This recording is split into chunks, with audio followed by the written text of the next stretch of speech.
Hello children, you are welcome in SST classes. आज जो हम लोग का मेन क्लास है वो असाइनमेंट डिस्कशन का है। आप देख सकते हैं class 4 chapter India our nation, ये जो आपका फर्स्ट असाइनमेंट है उसका ये डिस्कशन क्लास है। ठीक है, असाइनमेंट में जो भी क्वेश्चन है उन सभी क्वेश्चन का आंसर आपको डिस्कस करके यहाँ पे बताया जाएगा। तो आइए हम लोग अब अपना आंसर देखते हैं। सबसे पहले देखिए आप लोग यहाँ class 4 SST India our nation, हम लोग का चैप्टर का नाम है इंडिया आवर नेशन। अब देखिए क्वेश्चन नंबर फर्स्ट आपके असाइनमेंट में फर्स्ट क्वेश्चन क्या है, explore your thought about India. ठीक है, इसमें इंडिया के बारे में आपको अपना विचार देना है, यानी कि इंडिया के बारे में आप जो कुछ भी जानते हैं वो देना है। इसमें कोई बाउंडेशन है, कोई स्पेसिफिक आंसर इसका नहीं है। आप इंडिया के बारे में जो कुछ भी जानते हैं अच्छे तरीके से उसको लिख सकते हैं। जैसे यहाँ पे आंसर लिखा हुआ है, India is a beautiful country and main beauty of this nation is it's diversity. देखिए यहाँ पे मेरा आंसर है कि भारत एक खूबसूरत कंट्री है और इस देश की जो मेन खूबसूरती है वो क्या है, इसकी डाइवर्सिटी यानी कि विविधता। क्या कहते हैं, it is situated in south Asia the world largest continent. इसके बाद भारत की जो वैश्विक दशा में स्थिति है, भारत जो वैश्विक नक्शे में अवस्थित है वो कहाँ है, तो साउथ एशिया में पड़ता है। एशिया क्या है, वर्ल्ड का लार्जेस्ट कंटिनेंट है। हो गया। अब आइए सेकेंड क्वेश्चन आप लोग देखिए, define your thought with 2 examples in favour of India. यानी कि आपको इंडिया के बारे में इंडिया का कोई ऐसा 2 फीचर्स एग्जांपल के रूप में लिखना है और उसके फेवर में आपको अपना आंसर भी देना है कि ये इंडिया के साथ कैसे जुड़ा हुआ है, इंडिया के साथ कैसे ये डिजर्व, इंडिया इसको कैसे डिजर्व करता है, इसके बारे में आप अपना विचार रखेंगे। तो देखिए, as we know that India is the most popular country in the world due to its cultural aspect, diversity, heritage and rich history. देखिए भारत जो है, हम लोग जानते हैं भारत के बारे में जहाँ तक उसमें ये है कि भारत पूरे दुनिया में अपने सांस्कृतिक विरासत, ऐतिहासिक तथ्यों के कारण, यानी एक अतुल्य इतिहास और उसके बाद विविधता के कारण पूरे देश में प्रसिद्ध रहा। ठीक है, all of the some following features touch my heart. इसमें से बहुत सारा, वैसे तो भारत का जो इसको नोट करें तो बहुत लंबा हो जाएगा, लेकिन जो मेन है उसमें से कुछ ऐसा फीचर है जो हमारे हृदय के काफ़ी नज़दीक है, जो मुझे काफ़ी अच्छा लगता है, जिसमें से एक है डाइवर्सिटी। ठीक है, डाइवर्सिटी में क्या होता है, विविधता। आप लोग चैप्टर पढ़िएगा, उसमें भी बताया हुआ, वीडियो देखिएगा अगर नहीं पता होगा तो। डाइवर्सिटी का मतलब होता है विविधता, यानी एक ही स्थान पर जब कई सारा चीज़ अलग अलग तरीके का पाया जाता है उसे हम लोग विविधता कहते हैं। तो देखिए, unity in diversity is the global identity of India. देखिए भारत की जो वैश्विक छवि है, जो ग्लोबल इमेज है भारत का, वो क्या है, यूनिटी इन डाइवर्सिटी, यानी कि अनेकता में एकता। भारत में क्या है, अनेकता है। भारत में समानता बहुत कम है, लेकिन फिर भी लोग समान रूप से रह रहे हैं। रिलेशनशिप में समानता है, लेकिन फिजिकली डाइवर्सिटी है, लिंग्विस्टिक डाइवर्सिटी है, ज्योग्राफिकल डाइवर्सिटी है। इस तरह से भारत एक डाइवर्सिटी कंट्री है। We say that diversity and India are made for each other। देखिए यहाँ पे क्या है कि हम कह सकते हैं कि एक तरह से विविधता और भारत, ये दोनों ही शब्द जो है एक दूसरे के लिए ही बने हैं, ऐसा हमें महसूस होता है। Because it has lots of diversity. इसका मेन कारण ये है कि भारत में बहुत तरह की डाइवर्सिटी है। जैसे ज्योग्राफिकल डाइवर्सिटी, आप देखिए भारत के पास थार जैसा रेगिस्तान भी है, हिमालय का कई सारी श्रृंखलाएं भी भारत में पड़ती है, जहाँ सालों में बर्फ जमा रहता है ग्लेशियर के रूप में। तो यहाँ पे घने जंगल भी है, उसके बाद यहाँ पे प्लेन भूमि भी है, यानी समतलीय मैदान भी है। उसके बाद देखिए लिंग्विस्टिक, भारत में इतना बड़ा कंट्री में एक भाषा नहीं है। अगर संवैधानिक तौर पे बात करें तो भारत में 22 भाषाओं को जगह दिया गया। उसके बाद कल्चरल, सांस्कृतिक, आप देख ही सकते हैं नॉर्थ ईस्ट का कल्चर अलग है, नॉर्थ इंडिया का कल्चर अलग है, साउथ इंडिया का कल्चर अलग है।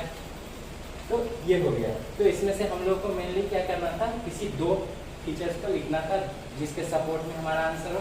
तो एक मैंने डाइवर्सिटी लिखा, एक आप लोग कोई भी फीचर्स लिख सकते हैं। इंडिया के बारे में जो फीचर आपको अच्छा लगे, इसका हिस्ट्री, इसका कल्चरल एस्पेक्ट, इसका डाइवर्सिटी, हेरिटेज या फिर कुछ और भी अगर आपको अच्छा लगता है तो आप उसको भी अपने हिसाब से लिख सकते हैं और उसका आंसर उसके सपोर्ट में लिखेंगे। नेक्स्ट क्वेश्चन देखिए आप लोग, क्वेश्चन नंबर 3। क्वेश्चन नंबर 3 में हम लोग का है draw the map of India showing neighbouring country, यानी कि आपको भारत के मैप का एक स्केच तैयार करना है। ठीक है, ये थोड़ा सा ऊपर जगह अभाव के कारण इधर उधर हो गया है, आप थोड़ा अच्छे से बनाने की कोशिश करेंगे। तो ये भारत का मैप एक बनाना है और मैप बना करके उसके बाहर जो भी इंटरनेशनल बाउंड्री के बाहर जो कंट्री पड़ता है वो सब का नाम मेंशन करना है। जैसे मैंने यहाँ पे मेंशन किया है, आप देख सकते हैं यहाँ पाकिस्तान है, यहाँ अफगानिस्तान है, नेपाल है, चाइना है, म्यांमार है और यहाँ पे जो देखते हैं ये श्रीलंका है। ठीक है, यहाँ पे रेड क्लिफ लाइन है, यहाँ मैकमोहन लाइन पड़ता है। तो आप इस तरह से इंडिया को मोटे तौर पे एक मैप स्केच करके और स्केच के बाद पूरा इंटरनेशनल कंट्री जो भी इंडिया का नेबरिंग कंट्री है सिर्फ उसको मेंशन करेंगे। आइए अब हम लोग क्वेश्चन नंबर 4 देखते हैं। क्वेश्चन नंबर 4 है हम लोग का how many numbers of states are states and union territories. ठीक है, यानी कि भारत में at present total number of states क्या है और टोटल नंबर ऑफ यूटीज यानी यूनियन टेरिटरीज की संख्या कितनी है। तो देखिए there are 28 states and 8 union territories. ठीक है, भारत में एट प्रेजेंट 28 स्टेट्स यानी राज्यों की जो कुल संख्या है वो 8 है और यूनियन टेरिटरीज जिसको आप केंद्र शासित प्रदेश के नाम से भी जानते हैं, इसकी कुल संख्या 8 है। क्वेश्चन नंबर 5 देखिए right geographical measures of India. Bharat का जो ज्योग्राफिकल मेजर्स मेजरमेंट है यानी कि जो भौगोलिक माप है उसको मेंशन करना है। ठीक है, तो देखिए India measures 3214 kilometre from north to south यानी नॉर्थ टू साउथ। देखिए यहाँ पे इंडिया की जो स्थिति है यानी नॉर्थ, यहाँ पे अगर नॉर्थ है ये साउथ होता है तो नॉर्थ से साउथ की जो दशा है वो कितना है 3214 किलोमीटर। ये आपका north to south north to south distance है एंड ईस्ट टू वेस्ट यानी इधर से इधर तक। ठीक है, इधर से इधर तक जो इंडिया की बाउंड्री है ये क्या है 2993 किलोमीटर। ये आपका ईस्ट टू वेस्ट। ठीक है, चलिए तो हम लोग का ये कंप्लीट हो गया। नेक्स्ट देखिए 6 नंबर देखिए यहाँ पे 6 नंबर में हम लोग को क्या करना है कि स्टेट्स और कैपिटल सिटी को मेंशन करना है। आप सबसे पहले स्टेट को मेंशन कर लें, यहाँ पे कुछ स्टेट को मेंशन कर दिया मैंने, आप पूरा करेंगे 28 स्टेट्स को मेंशन करेंगे और 28 स्टेट्स का कैपिटल सिटी को मेंशन करेंगे। ठीक है, उसके बाद आप इसके जस्ट नीचे एक मैप बनाएंगे इंडिया का। ठीक है, ऐसे इंडिया का मैप बना करके, ठीक है, और मैप बनाने के बाद आप क्या करेंगे यहाँ पे जो भी सिटी कैपिटल सिटी है उसको आप अंडरलाइन करेंगे। जैसे मान लीजिए यहाँ पे पटना है तो ऐसे करके ऐसे आप सर्कल करेंगे। ठीक है, सब में से जम्मू कश्मीर लिखेंगे तो यहाँ पे तो आप इसको इस तरह से सर्कल करेंगे। सबका कैपिटल सिटी को सिर्फ आप सर्कल करेंगे इस तरह से मैप बना करके और ये भी लिस्ट करना है स्टेट और कैपिटल सिटी इस तरह से। उसके बाद क्वेश्चन नंबर 7 में आइए prepare a list of all union territories and their capital. 7 number का आंसर में क्या लिखना है यूनियन टेरिटरी और उसके कैपिटल सिटी को मेंशन करना है। तो अंडमान एंड निकोबार है। ठीक है, उसके बाद इसका कैपिटल सिटी क्या है, कैपिटल सिटी देखिए पोर्ट ब्लेयर मैंने लिखा। इस तरह से पूरा 8 यूनियन टेरिटरीज और उसकी कैपिटल सिटी को आप मेंशन करेंगे। देखिए नेक्स्ट है हमारा what do you mean by peninsula. ठीक है, पेनिनसुला से क्या समझते हैं, आपको जो एक्सरसाइज का वीडियो जब चैप्टर का देख रहे थे हम लोग उस समय भी पेनिनसुला बताया गया था और अभी भी है। तो देखिए land surrounded by water on 3 sides known as peninsula यानी कि कोई भी ऐसा भूखंड जो कि 3 तरफ से क्या है वाटर बॉडी से सराउंडेड है, घिरा हुआ है, तो वैसे क्षेत्र को हम लोग पेनिनसुला के नाम से जानते हैं। जैसे इंडिया का जब आप मैप देखेंगे तो आपको तीनों साइड से ओशंस मिलेगा और एक पार्ट जो है वो इंडिया का मेन है, ऊपर से जम्मू कश्मीर के साइड से नॉर्थन साइड से जो कि पूरा लैंड है। अदरवाइज नीचे साउदर्न साइड में आप देखिएगा साउथ ईस्ट वेस्ट तीनों ही साइड क्या है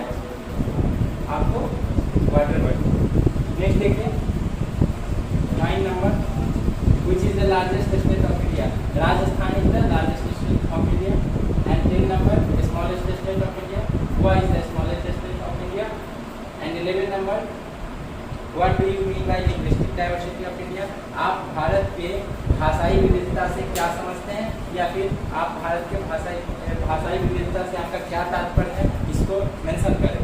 तो हम लोग जानते हैं कि भारत में ऑफिशियली तौर पे 22 भाषाओं को जगह दी गई है संविधान में, जो 8वीं अनुसूची में उद्धृत किया गया है। तो इसके अलावे ये तो 22 ऑफिशियल लैंग्वेज है, 22 ऑफिशियल लैंग्वेज के अलावे 100 से भी ज़्यादा भाषाएं अनऑफिशियली अनाधिकारिक रूप से भारत के विभिन्न क्षेत्र में, एक क्षेत्र में कई भाषाएं, कई जनजातीय भाषाएं बोली जाती हैं।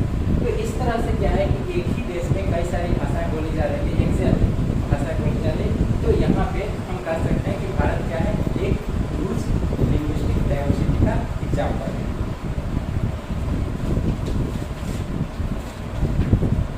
क्वेश्चन नंबर 12 देखिए, right the position of India over world according to population on area.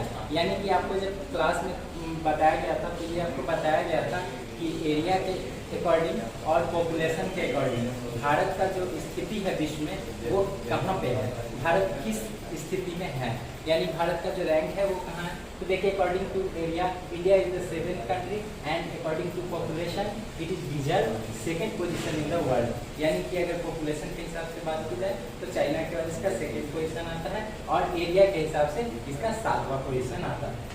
Question number 13 देखिए, 13 है, how can you say that China is our neighbour country, यानी कि चाइना हमारा पड़ोसी देश है, इसको आप कैसे कह सकते हैं। तो some Indian states boundaries are lies near China boundary, it means Arunachal Pradesh, Ladakh etc. So it is clear that China is our neighbouring country. हमारा लास्ट क्वेश्चन है, question number 14, how many oceans have covered Indian boundary, यानी कि भारत की जो boundary है वो कितने side से, किस तरफ से वो महासागर से घिरा हुआ है। तो महासागर से घिरी हुई 3 भारत की जो 3 मुख्य बाउंड्री है, इसलिए इसको पेनिनसुला भी कहते हैं। तो there are 3 oceans that have covered Indian boundaries. अब देखिए, असाइनमेंट के बाद हम लोग का जो नेक्स्ट डिस्कशन है वो एक्सरसाइज का है। आपका जो बुक में चैप्टर के एंड में एक्सरसाइज होता है, उस एक्सरसाइज का तो सबसे पहले choose the correct answer and fill in the blanks. ये फिल इन द ब्लैंक्स का आंसर आपको दिया हुआ है। क्वेश्चन नंबर 1 इसका आंसर म्यांमार, 2nd का आंसर एशिया, 3rd का 28, 4th answer Rajasthan, 5th answer Ranchi. इसके बाद नेक्स्ट है आपका write T for the true and F for the false, यानी ट्रू और फॉल्स को आपको मैच करना है। First false, 2nd true, 3rd true, 4th false and 5th true. देखिए, नेक्स्ट है आपका match the following. Match the following में कॉलम दे दिया हुआ है, और ये इधर जैसे है वैसे इसका आंसर लिख दिया गया है इधर सिस्टमेटिक। आप देखेंगे, त्रिपुरा का कैपिटल सिटी अगरतला, वेस्ट बंगाल का कोलकाता, मेघालय का शिलोंग, ओडिशा का भुवनेश्वर, और उत्तराखंड देहरादून, हरियाणा चंडीगढ़। नेक्स्ट है आप लोग का शॉर्ट आंसर क्वेश्चन, ठीक है। शॉर्ट आंसर क्वेश्चन का फर्स्ट क्वेश्चन आपको, what is the difference between a union territory and states. देखिए, यूटीज ये यूनियन टेरिटरीज का शॉर्ट फॉर्म है। शॉर्ट फॉर्म को अगर प्लूरल में दिखाना हो, ठीक है, जैसे केंद्र शासित प्रदेशों, तो उस समय हम ऐसा यूज करते हैं, यूटीज लिख देते हैं शॉर्ट में। इसका आंसर है UTs are administered by central government, यानी जो यूनियन टेरिटरीज होता है वो एक तरह से केंद्र शासित प्रदेश होता है, ठीक है। वहाँ पे एक लेफ्टिनेंट गवर्नर होते हैं, वहाँ आधा स्टेट गवर्नमेंट का शासन होता है और आधा सेंट्रल गवर्नमेंट का, यानी कि वो सेमी स्टेट होता है, इंटायर स्टेट नहीं होता है। उसके बाद देखिए, सेंट्रल गवर्नमेंट हो गया, उसके बाद but states are administered by state government, लेकिन जो स्टेट होता है वो फुली स्टेट गवर्नमेंट के द्वारा एडमिनिस्ट्रेटेड किया जाता है, यानी कि वहाँ की जो प्रशासनिक व्यवस्थाएं हैं वो सभी कानून की व्यवस्थाएं वो सभी स्टेट गवर्नमेंट के द्वारा ही संचालित किया जाता है। नेक्स्ट है name the water body that borders south west India. तो साउथ वेस्ट इंडिया का जो वाटर बॉडी है जिसके साथ इंडिया का बॉर्डर शेयर होता है, तो है Arabian sea and Indian oceans are the water body that borders south borders with south west India, ठीक है। उसके बाद नेक्स्ट देखिए, third, who are our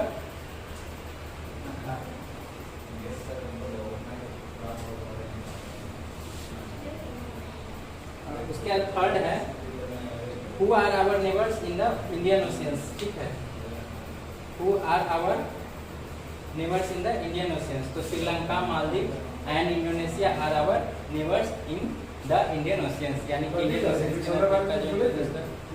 country है वो। देखिए नेक्स्ट क्वेश्चन है हम लोग का 5 number, how many union territories are there in India, यानी कि भारत में कुल यूनियन टेरिटरीज की यानी केंद्र शासित प्रदेशों की संख्या कितनी है। तो मैं आपको पहले भी असाइनमेंट डिस्कशन में ये बता चुका हूँ कि टोटल नंबर यूनियन टेरिटरीज का 8 है, तो there are 8 units in India. उसके बाद 6 नंबर देखिए, right the names of 2 pairs of state that share common capital city, यानी कि ऐसे स्टेट का नाम लिखना है जिसके पास कॉमन कैपिटल सिटी यानी अलग अलग स्टेट का और कैपिटल सिटी कॉमन हो। तो Chandigarh is the common capital of Haryana and Punjab. ये हो गया हम लोग का शॉर्ट आंसर क्वेश्चंस कंप्लीट। और लॉन्ग आंसर क्वेश्चंस जो है उसमें हम लोग ये देखेंगे कि उसमें ज़्यादातर ऐसे क्वेश्चंस हैं जो ऑलरेडी डिस्कस्ड है, ठीक है, यानी कि असाइनमेंट में भी आप लोग उस क्वेश्चन को किए हैं, इसलिए इस क्वेश्चन को आप लोगों को फिर से अगर करना हो तो कोई असुविधा नहीं होगी। आइए हम थोड़ा सा हिंट्स दे रहे हैं। Explain the geographical features of India, आपको भारत का ज्योग्राफिकल फीचर को डिस्कस करना है। तो आपने लिखा है India is lies in the south Asia, ठीक है, इस यानी भारत साउथ एशिया में लोकेटेड है, तो इसको आप मेंशन कर लेंगे। ये क्वेश्चन फर्स्ट हो गया। सेकंड देखिए, why is India referred as a country that shows unity in diversity, यानी कि भारत अनेकता में एकता जैसे तथ्य को प्रदर्शित करता है, इसका क्या कारण है। तो इसका आप लैंग्विस्टिक डाइवर्सिटी को शो कर सकते हैं, इसका कल्चरल डाइवर्सिटी को शो कर सकते हैं। एग्जाम्पल में डाइवर्सिटी मैंने आपको अच्छे तरीके से पूर्व में बता दिया। थर्ड क्वेश्चन देखिए, right briefly on the states and UTs of India, यानी कि आपको शॉर्ट में स्टेट और यूटीज को डिफाइन करना है। तो स्टेट और यूटीज ऑलरेडी डिस्कस्ड है, आप वहाँ से एक बार अच्छे से इसको देख करके और अगेन डिफाइन कर सकते हैं। आपको जहाँ पे प्रॉब्लम होगा आप बुक को एक बार फॉलो देखेंगे, बुक को पढ़ेंगे और इस वीडियो को एक से अधिक बार देखें, आपको अच्छे तरीके से समझ में आ जाएगा।